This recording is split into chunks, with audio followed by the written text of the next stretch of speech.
মানুষকে একটু বেশি সুযোগ দিলে যে মাথায় উঠে পড়ে সেটার প্রমাণ দিয়েছেন যমুনা টেলিভিশনের এই উপস্থাপিকা। আন্দোলনের সময় তারা অনেক ভালো নিউজ করেছিল, তাই স্টুডেন্টরা তাদের মাথায় তুলে নাচছিল, এমনি তাদেরকে পোলাপান চুমাও দিচ্ছিল। আপনারা তো তাকে কুকিং উপস্থাপিকা নামে চিনেন, তাই না? যিনি যমুনা টেলিভিশনের একটা শো উপস্থাপনা করেন, সেখানে সে সবাইকে জাস্ট কুক করে ছেড়ে দেন, এজন্য তাকে অনেকে কুকিং আপা হিসেবেও চিনেন। তিনি সর্বপ্রথম আন্দোলনের সময় মুগ্ধর ব্যাপারে কথা বলে সামনে আসেন, তারপর সামনে আসেন আয়নাঘর ও হাওয়া ভবন নিয়ে কথা বলে রীতিমতো সবাইকে রান্না করে ছেড়ে দিয়েছেন। আর এখন সমন্বয়ক হাসনাত আব্দুল্লাহকে লুঙ্গি ডান্স কোন সিনেমার গান প্রশ্ন করে কুক করতে গিয়ে নিজেই কুক হয়ে যাচ্ছেন। তিনি এখন খুব নিরপেক্ষ থাকার চেষ্টা করতেছেন। শোটা দেখে মনে হচ্ছিল কুকিং আপার রান্না করার অনেক তাড়া ছিল, তাই সে খুব করে চেষ্টা করছিল উত্তর তাড়াতাড়ি নেওয়ার জন্য। ছেলেটাকে বারবার প্রশ্ন করে যাচ্ছিলেন, উত্তর যেন শর্ট করে যা প্রশ্ন করেছেন সেটার উত্তর দেওয়ার জন্য তিনি উতলা হয়ে পড়েছিলেন।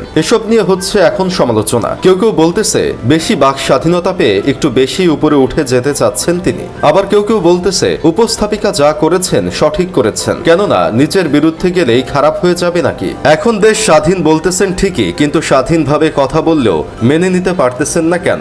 দেখেন ভাই, স্বাধীন দেশে কথা বলা যাবে, কেউ তো আর নিষেধ করে নাই, তাই বলে উপস্থাপিকা কিভাবে পরীক্ষার হলে গার্ড দেওয়া স্যারের মতো আচরণ করবে? তার অতীতের উপস্থাপনাও তো আমরা দেখেছি ভাই। প্রতিটা নেতাকে যতটা তেল মেরে এসেছেন তিনি, ততটা তেল হয়তো কখনো কেউ রান্না করার সময়ও দেন নাই। তাহলে তিনি গত 16 বছর কোনো কথা না বলে তেলবাজি করে নরম ভাবে কথা বলে আসছিলেন কেন? তিনি সাবেক আইনমন্ত্রীর একটা ইন্টারভিউ নিচ্ছিলেন, সেখানে সে এতটা সাধুভাবে প্রশ্ন করছিলেন যেন কেউ প্রশ্ন করলেই তাকে মারবে। তিনি ভয়ে ভয়ে কথা বলতেছেন, প্রশ্ন করছিলেন না ঠিকভাবে, শুধু জানতে চাচ্ছিলেন। পরে তো বলেই ফেললেন সাবেক আইনমন্ত্রী যেন নিজের মতো বলেন। এতদিন স্বৈরাচারের শাসন হয়ে এখন 10 দিনের ভিতরেই এক একজন বাঘ হয়ে গেছেন, ভাবতেই তো অবাক লাগে। এখন এই 2 দিনের অপরাধে চিল্লায়া প্রশ্ন করতে পারেন, গত 16 বছরে যে আপনার চোখের সামনে দিয়ে এত টাকা পাচার হচ্ছিল তখন কিছুই বলেন নাই কেন? তার সাথেই তো তেল মেরে চলেছেন এতদিন। তবে আমি বলছি না যে স্বাধীন দেশে কেউ দোষ করলে সেটা আপনি বলতে পারবেন না,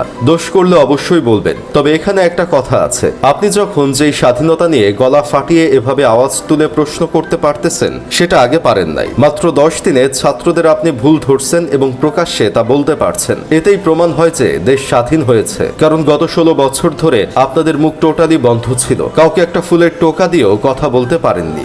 এখন যেহেতু বলতে পারছেন, মানে বুঝতে হবে আপনাদের এই বলার অধিকারটাই ছাত্রদের প্রাণের বিনিময়ে এসেছে। তাই এই স্বাধীনতাকে বিফলে নিবেন না। নতুন ও সুন্দর দুর্নীতিমুক্ত দেশ করতে সবাইকে সাহায্য করুন।